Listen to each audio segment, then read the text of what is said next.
ಮಲೆನಾಡು ಭಾಗಗಳಲ್ಲಿ ಸತತವಾಗಿ ಗಾಳಿ ಮಳೆಯಾಗುತ್ತಿರುವ ಹಿನ್ನೆಲೆ ಶಿವಮೊಗ್ಗ ಜಿಲ್ಲೆ ತೀರ್ಥಹಳ್ಳಿ ತಾಲೂಕಿನ ಕೋಣಂದೂರು ಬಳಿಯ ಹುಲ್ಲತ್ತಿ ಕ್ಯಾಂಪ್ ಗ್ರಾಮಕ್ಕೆ ಸೇರಿದ್ದ ಹಳ್ಳದ ಬಳಿ ಕರೆಂಟ್ ಕೇಬಲ್ಗಳು ತುಂಡರಿಸಿ ಬಿದ್ದಿದ್ದವು. ಇದರಿಂದ ಗ್ರಾಮಸ್ಥರು ಕತ್ತಲಲ್ಲಿ ಜೀವನ ನಡೆಸುವಂತಾಗಿತ್ತು. ಇದನ್ನು ಮನಗಂಡ ವಿದ್ಯುತ್ ಇಲಾಖೆ ತಕ್ಷಣವೇ ಕಾರ್ಯಪ್ರವೃತ್ತರಾಗಿ ಗ್ರಾಮಸ್ಥರಿಗೆ ವಿದ್ಯುತ್ ಸಂಪರ್ಕ ಕಲ್ಪಿಸಿಕೊಡುವಲ್ಲಿ ಮುಂದಾಗಿದ್ದಾರೆ.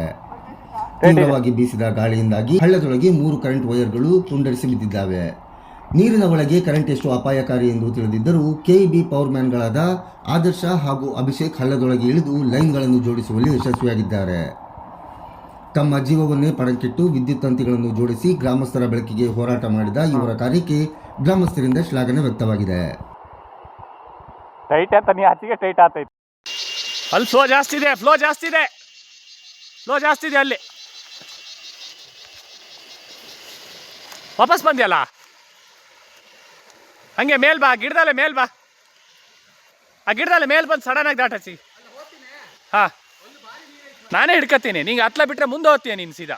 ಅಲ್ಲೋ, ಆ ಗಿಡದಲ್ಲಿ ಮುಂದೆ ಬಾ, ಹಂಗೆ ಹೇಳ್ತೀನಿ. ಆ ಗಿಡ ಅದಾವಲ್ಲ, ಗಿಡದಲ್ಲಿ ಕಾಲು ಕೊಡೋ, ಅದು ಮುಂದೆ ಹೋಗಕ್ಕೆ ಬಿಡಲ್ಲ. ಅದು ಅಲ್ಲಿ ತನಕ ಹೋದ್ರೆ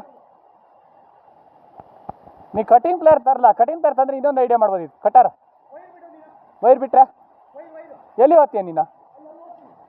ವಾಪಸ್ ಬರೋದು ಹೆಂಗೆ ಬರ್ತೀಯ ವಾಪಸ್? ಅಲ್ಲ, ನಿಂಗೆ ಇಲ್ಲಿ ವೈರ್ ದಾಟ್ಸಕ್ಕಾಗಲ್ಲ ಮರದ ಹತ್ರ. ಮತ್ತೆ ಇಬ್ರು ಹೋದ್ರೆ ಹಡ್ಕೋಬೋದು, ದಾಟ್ಬೋದಾ?